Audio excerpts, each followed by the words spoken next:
జై వారాహి మాత. సమస్యలు లేని జీవితం అంటూ ఉండదు. ప్రతి ఒక్కరి జీవితంలో ఏదో ఒక సమస్య ఉంటుంది. మీ సమస్యలన్నింటినీ తొలగించే ఓం శ్రీ కనకదుర్గా జ్యోతిష్యాలయం. విద్యా, ఉద్యోగం, ఆర్థిక, కుటుంబ సమస్యలు, ప్రేమ, పెళ్లి సమస్యలు, వ్యాపార సమస్యలు, ఇలా ఏ సమస్యకైనా పరిష్కారము అనేది చెప్పబడును. అలాగే స్త్రీ పురుష వశీకరణము అనేది ప్రత్యేకంగా చేయబడును. లంక బిందెలు, గుప్త నిధుల గురించి కూడా చూడబడును, చెప్పబడును. Phone number 6302400814. మరియు ఏ ఇతర సమస్యలకైనా సరే శక్తి పూజలు చేసి పరిష్కారము అనేది చూపబడును. యంత్రాలు ఇవ్వబడను. మీరు ఎక్కడెక్కడో జ్యోతిష్యం చూపించుకొని నిరాశ చెంది ఉన్నారా? అయితే ఒక్కసారి గురువు గారికి కాల్ చేయండి. Phone number 6302400814. జై వారాహి మాత. Welcome to my channel. ఈరోజు అమ్మవారి సందేశము. బిడ్డ, ఈ సమయము నీది అనుకొని ఆత్మసంతృప్తితో సంతోషంగా జీవితాన్ని గడుపు అని అమ్మవారైతే చెప్తున్నారండి. అమ్మవారిలా ఎందుకంటున్నారు? అమ్మవారి మాటల్లోనే వినే ముందు ఎవరైనా మన ఛానల్ని కొత్తగా చూస్తున్న వారైతే please like, share and subscribe and support my channel. Video కనుక మీకు నచ్చినట్లయితే ఒక చిన్న లైక్ ఇచ్చి సపోర్ట్ చేయండి ఫ్రెండ్స్. అలాగే 10 మంది మిత్రులకు షేర్ చేయండి. ఇక అమ్మవారి సందేశము. భూలోకంలో ఒక మహారాజు జనరంజకంగా పాలించాడు. పుణ్యకార్యాలు చేశాడు. మరణానంతరం తాను స్వర్గానికే వెళ్తానని, అక్కడ బంగారు కొండపై తన పేరు శాశ్వతంగా చెక్కి ఉంటుందని నమ్మాడు. చనిపోయి స్వర్గానికి వెళ్ళాడు.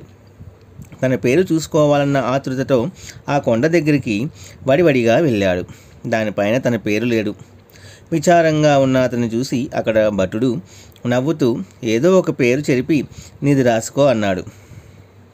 మహారాజు ఆశ్చర్యపోయాడు. ఆ పని చేస్తే తర్వాత వచ్చినవాడు నా పేరు కూడా చెరిపేస్తాడు. అంటే నా పేరు కొన్నాళ్లకు భూలోకంలో వినిపించదు, స్వర్గంలో కూడా కనిపించదు. ఇన్నాళ్ళు మంచి పనులు చేసి ఫలితమేమిటి అని అనుకున్నాడు.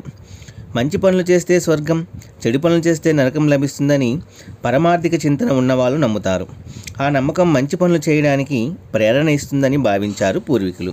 చీకట్లో ఆడుకుంటున్న పిల్లల్ని ఆట మానేయమంటే ఒక పట్టాన వినరు. అందుకని చీకట్లో దెయ్యాలు తిరుగుతాయి, ఆట ఆపి రండి అనేవారు. దెయ్యాలు అనగానే భయపడిపోయి ఎవరింటికి వారు వెళ్ళిపోతారు. దెయ్యాలు లేవని కూడా తెలుసు మనకి. అలా అని చెప్పి మనము చీకట్లో పురుగు, పుట్ర, ముళ్ళు, రాళ్ళు ఉండవచ్చు. పిల్లలు వాటికి భయపడరు. అందుకని దయ్యం పేరు చెప్పేవారు. దీని అర్థవాదం అంటారు. ఎలా చెప్పారని కాకుండా ఏ ఉద్దేశంతో, ఏ అర్థంతో చెప్పారో గ్రహించడమే అర్థవాదం. పురాణాల్లోని ప్రతి కథ వెనుక అర్థవాద దృక్పథం ఉంది. మనస్తత్వాలను బట్టి మనుషులు 2 రకాల స్వభావాలకు చెందుతారు. ఏం జరిగినా మన మంచికే అనుకునేవాళ్ళు, ఏం జరిగినా మన సంచిలోకే వేసుకుందాం అనుకునేవాళ్ళు. బయట ఎలా ప్రవర్తించినా లోపల మనుషులు వేరు. గౌరవ మర్యాదల కోసం మంచివారిగా ముద్ర వేయించుకోవడానికి చూస్తారు. నిజంగా స్వభావమే మంచి అయితే పర్వాలేదు, కానీ సహజ స్వభావాన్ని దాచుకొని కనిపించని తప్పులు చేస్తూ బయటికి మంచివాళ్ళుగా నటిస్తూ ఆత్మవంచన చేసుకోవడం ప్రమాదకరం. మన ఆయుష్ స్వల్పం, పైగా అనిశ్చిత్తం. ఈ కొద్ది కాలంలో ఎదుటివారికి ఉపయోగపడే పనులు చేయాలి. ఆ పనులు ఆత్మ సంతృప్తినివ్వాలి తప్ప గుర్తింపు కోసం ఆరాటపడకూడదు. వృత్తి ప్రవృత్తుల రీత్యా నువ్వు ఎవరైనా కావచ్చు, కానీ సమాజానికి ఏం చేసేవనేది ముఖ్యం. చేసిన మంచి పనులు 10 మందికి తెలవచ్చు, కానీ కేవలం 10 మందికి చెప్పుకోవడానికే ఏది చేయకూడదు. మరణ అనంతరం జీవితం బంగారు కొండపై పేరుండటం కేవలం నమ్మకం. ఇక్కడ ఉన్నంతకాలం గొప్పగా బతకడం మాత్రమే మన చేతల్లో కూడా ఉంటుంది.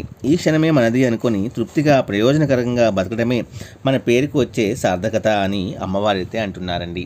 అమ్మవారి ఉద్దేశం ఏమిటి అంటే, గొప్పలకి డాబులకి పోకుండా మనము ఎదుటివారికి మనకు ఉన్నంతలో సహాయం చేసే గుణం గనక మనము అలవర్చుకుంటే మాట సహాయమైనా చాలండి. ఎవరైనా కష్టాల్లో ఉన్నప్పుడు వారి దగ్గరికి వెళ్ళి వాళ్ళకి సానుభూతి తెలపడము, వాళ్ళ కష్టాల సముద్రంలో నుంచి బయటికి ఏదో ఒక విధంగా తీసుకురావడానికి ప్రయత్నించడము, ఇలా లేని వారికి మన దగ్గర 10 రూపాయలు ఉంటే 1 రూపాయి దానం చేసే తత్వము అనేది మనకు ఉంటే అది తప్పకుండా మంచి విషయమే అవుతుందండి. ఈ విధంగా ఎదుటివారికి సహాయం చేసే గుణము అనేది కలిగి ఉండండి. మనం ఎన్ని రోజులు ఉంటామో మనకే తెలియదు. కాబట్టి ఉన్నంతకాలము మనకి మన ఆత్మ అనేది సంతృప్తి చెందే విధంగా ఎదుటి వారికి సహాయపడుతూ మనకు కూడా మన సంతృప్తి మన ఆత్మ అనేది సంతృప్తి చెందుతూ బతకడం అనేది చాలా కష్టమండి. ఆ విధంగా మనము బతకవచ్చు. చాలామంది పైకి ఒకటి లోపల ఒకటి చేస్తూ మసిబూసి మారేడికాయ చేస్తూ ఉంటారు. అలా ఉండకుండా మనము ఫ్రాంక్గా ఉండి మన పనులు చేస్తూ ఉంటే తప్పకుండా దేవుడు మెచ్చి దేవుడు మనకు కావాల్సినవన్నీ కూడా ఇస్తారండి. ఇది మాత్రము వాస్తవం. మనం మంచి ఉద్దేశంతో మనం ఉంటే ఎదుటివారికి మనము చెడు తలపెట్టకుండా మన పని మనం చేసుకుంటూ వెళ్తే తప్పకుండా మీకు ఇవ్వవలసిన టైంలో ఇవ్వవలసింది అది ఏ విధంగా వచ్చిందో మనకు తెలియకుండానే కొన్ని మన జీవితంలోకి ప్రవేశిస్తూ ఉంటాయండి. మరి ఇదంతా భగవంతుడు ఇచ్చింది కాదని అంటామా? కాబట్టి తప్పకుండా మంచిగా ఉండటం అనేది మన ఉద్దేశం. మన ఆత్మ సంతృప్తి కలిగేలాగా మనం ఉండటం అనేది ఇంకా కూడా చాలా మంచి విషయం అండి. అలా ఉండండి అని ఈరోజు మనకి వారాహి అమ్మవారు ఈ కథ రూపంలో మనకు చక్కటి సందేశాన్ని మనకి అందించారండి. ఈ వీడియో కూడా మీ అందరికీ నచ్చిందని అనుకుంటున్నాను ఫ్రెండ్స్. నచ్చితే ఒక చిన్న లైక్ ఇచ్చి సపోర్ట్ చేయండి. అలాగే 10 మంది మిత్రులకు షేర్ చేయండి.